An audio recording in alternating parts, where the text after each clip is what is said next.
Graça e paz, queridos, tudo bem? Espero que sim. Bom, o tema aqui hoje é sobre estrutura na fé, ou estrutura em Deus, ou na graça, como queiram. Eu recebi um conselho de uma pessoa, de duas pessoas com muito mais estradas no YouTube do que eu, para que eu não visse os comentários dos vídeos que eu voltaria a postar aqui, mas eu, desobediente, fui lá ver os comentários. Inclusive recebi algumas mensagens no direct, no WhatsApp, de pessoas que têm esse acesso. Com uma preocupação muito genuína. Bruno, algumas pessoas recebem algum tipo de informação e logo se revoltam, abandonam a igreja, se revoltam com Deus, etc. E de algumas pessoas um pouco próximas, eu ouvi o seguinte: Bruno, então quer dizer que tudo que eu preguei minha vida inteira estava errado. Então quer dizer que nada tem problema. Então quer dizer que não faz mais sentido, tudo que eu acreditei não faz mais sentido. Então e aí? Minha vida se tornou um breu, um nada, um zero. E a preocupação de alguns de vocês é, poxa vida, eu ouvi muita coisa que agora, pelo que outras pessoas estão dizendo, parece que não é muito bem aquilo, e isso bagunça a minha fé. Nos culpando, me culpando por estar dividindo essa informação. Durante muito tempo, eu também tive essa mesma preocupação. Tanto é que algumas dessas lives que eu postei no YouTube agora são lives antigas. E eu vou postar algumas outras que são lives antigas, gravadas antigas. Eu também tinha essa preocupação. Com o amadurecimento e com o tempo, o que eu pensei com relação a isso? Eu quero ser uma voz que pode dizer o contrário, ou eu vou ser cúmplice? E qual é o ponto de vista que eu quero dividir com vocês? E eu já tenho um vídeo aqui que chama Você é Cristão, que eu vou tratar exatamente a mesma coisa. Muitas pessoas conhecem mais as instituições do que a fé. Conhecem muito mais as instituições do que o próprio cristianismo. Conhecem muito mais as instituições do que o protestantismo. Algumas pessoas nem sabem que a instituição da qual ele serve a Deus é protestante. E não sabe o porquê que se chama protestante. E não sabe o que é a reforma. E não sabe a estrutura da reforma. E não sabe a história dos sínodos. E não sabe interpretar a Bíblia, mas conhece de ponta a ponta, os dogmas, os usos e costumes e as liturgias da sua instituição. A culpa não é dessas pessoas. A culpa é da instituição que coloca o ensino de si mesma acima do ensino que deveria ser a própria palavra de Deus. Essa educação, essa pedagogia de algumas instituições causa esse tipo de susto e abandono. Porque uma vez que uma instituição se coloca numa posição de verdade absoluta, dogmas com verdades absolutas, e esses dogmas são confrontados historicamente e biblicamente são vencidos, as pessoas se revoltam e saem.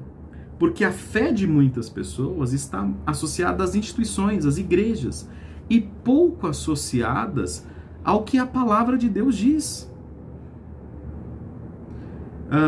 Então quando alguém fala algo, vamos aprender o verdadeiro evangelho, ou preciso aprender o verdadeiro evangelho, significa que muitas dessas pessoas não tiveram esse acesso. E a primeira impressão, o primeiro contato que essas pessoas têm é susto.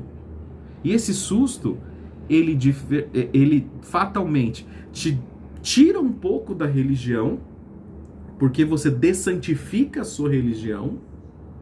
Você fica um pouco bagunçado, é como se você estivesse um pouco tonto depois de um golpe, para depois tudo se encaixar. Agora uma pergunta, você prefere ser cúmplice ou uma voz que também diz a respeito do verdadeiro evangelho, da palavra de Deus como centro de tudo e Deus como centro de tudo? As pessoas discutem, embelezam e endemonizam muito mais aspectos e fatos das instituições mais do que o próprio cristianismo. Muitas pessoas não sabem que o cristianismo, esse termo, nasce em Constantino. Entende? Então, eu entendo a preocupação, essa preocupação é genuína, E hoje na situação que eu tenho hoje, a religião, né, fora a religião, do ponto de vista de prática absoluta, de imersão e tal, e olha, enfim, vamos ficar para outro vídeo isso. Se eu com essa liberdade, eu não ser essa voz também, eu vou estar sendo cúmplice. Porque não adianta ficar passando pano. Pode, tem guarda-sábado mesmo, tá certo, né? Não pode doar sangue, tá certo. Não, você pode orar para morto, tá certo. Não, se você não tiver com véu, Deus não te ouve, tá certo. Se eu continuar passando pano institucional, eu não vou ter evoluído. E eu vou deixar que legado? Um legado de cumplicidade dogmática religiosa, ou, guardada a proporção e tendo em vista a minha pequenez e a minha insignificância, ou eu vou me associar à Bíblia, à Palavra de Deus e a Cristo, ao Evangelho, e claro que vai ter muito como eu entendo, vou tentar propagar essa verdade. Então eu quero deixar aqui uma reflexão como as pessoas, elas são muito mais apaixonadas pelas instituições, porque foram as escolas das quais formaram a fé dessas pessoas. Mas eu passo por uma escola, essa escola ela pode ser demolida, o conhecimento é permanente, porque o conhecimento que eu adquiri naquela escola que me dará futuro.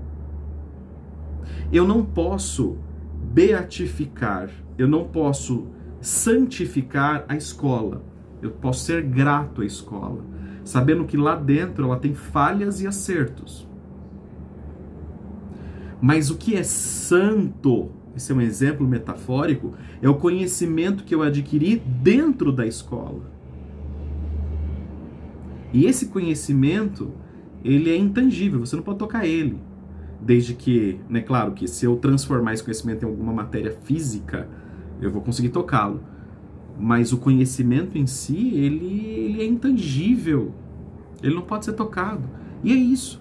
As pessoas aprendem a fé na igreja, aprendem o que é Cristo, o que é salvação, o que é o Evangelho, o que é a graça dentro das instituições, beatificam as instituições, deixam de se aplicar no entendimento do que aprendeu lá e continuam santificando as instituições. E qualquer frustração com que a instituição faça com que essa pessoa tenha, ela perde a fé no que ela aprendeu também. Isso é um absurdo. Só que isso é uma fotografia do Brasil, uma fotografia da nossa cultura. E eu sinto muito, eu quero falar cada vez mais alto sobre o Evangelho e sobre isso. Desapaixonem-se pelas instituições, mantenham o respeito, a honra. Se você está em uma instituição, continua obedecendo a sua liturgia, não se manifeste contra isso, não mostre revolta contra isso. Mas santificação deve ser associada a Cristo, a Deus, exclusivamente, e ponto. Esse é o ponto central. Agora, a preocupação genuína que algumas pessoas podem perder a fé, eu ataco um pouco mais embaixo. Essas pessoas nunca tiveram fé.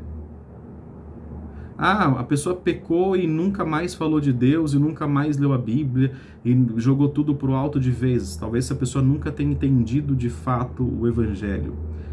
Claro, queridos, nós somos inconstantes, nós somos emocionalmente variáveis, né? Vulneráveis, voláteis. Nós somos humanos, né? Alguns são acometidos de doença, isso é normal. Agora, crer e deixar de crer, principalmente na nossa convicção plena que é em Deus, em Cristo Jesus, significa que talvez você nunca tivesse conhecido de verdade. As instituições, elas são falíveis. Os dogmas, alguns, são quase farisaicos. Só que as pessoas continuam defendendo placa sem ao menos conhecer o que é o protestantismo, o que é o Evangelho e o que é a palavra. Isso está errado. Isso está errado. Vem aí uma geração muito melhor que a nossa, com muita informação, e que vai pôr em xeque e vai questionar as instituições. Antigamente, nós não poderíamos nem questionar Fazer pergunta, por quê? Porque é assim e ponto. Mas quando a gente começa a entender a Bíblia, entender a palavra, nós começamos a compreender que ela se responde em tudo. E alguns silêncios são silêncios necessários. São silêncios necessários.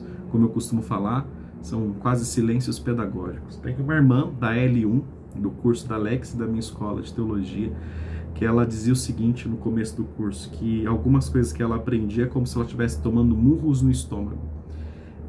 Eu ouvi aquilo e sempre replico essa frase dela. E gosto muito, irmã Elaine. Eu também tomo alguns murros no estômago ainda. E espero continuar tomando esses murros no estômago. Que a partir do momento que eu entender que eu estou pleno, completo, 100%, entendi tudo, eu vou estar no centro da mentira. Assim como qualquer instituição. Se uma instituição se autodenomina perfeita, papal, ela está no centro da mentira, porque perfeito é a graça do Filho de Deus, é Cristo, é o próprio Criador. Bom, então esse é o ponto. Pode ser um pouco chocante, porque graças a Deus o canal ele tem ganhado, não é um volume gigantesco, mas é um público que quer aprender. E que vai tomar murros no estômago. E que vai doer um pouquinho. Mas você vai, quando doer, você vai se agachar e falar, ai, ai, ai. Mas quando você se levanta muito mais forte. Porque quando a verdade do Evangelho estiver em você, você pode estar numa instituição, obedecendo a liturgia, obedecendo os dogmas. Você vai se frustrar com as pessoas e com a instituição, mas você jamais, em hipótese alguma, vai se frustrar com Jesus Cristo, porque a palavra que não volta para trás é a Bíblia. Não são algumas profecias de monte, ou de vigília, ou de movimento de oração. Você provavelmente, alguém aqui já deve ter se frustrado com algo do tipo, eu já me frustrei, eu já errei. Mas a Bíblia, quanto mais você lê a respeito dela, você percebe que ela nunca errou. A palavra de Deus nunca errou e não vai errar. Ela é infalível, ela é imutável. Então, desfaça. Existem igrejas que são feitas, e existem pessoas que até vivem disso, pode parecer até pesado o que eu vou falar, fazem artesanato da figura da própria igreja e vendem, e acham lindas, e colocam em posições de destaque. Gente, é notável esse erro. Só não enxerga quem está sendo direto no centro da idolatria. #pensar, até o próximo.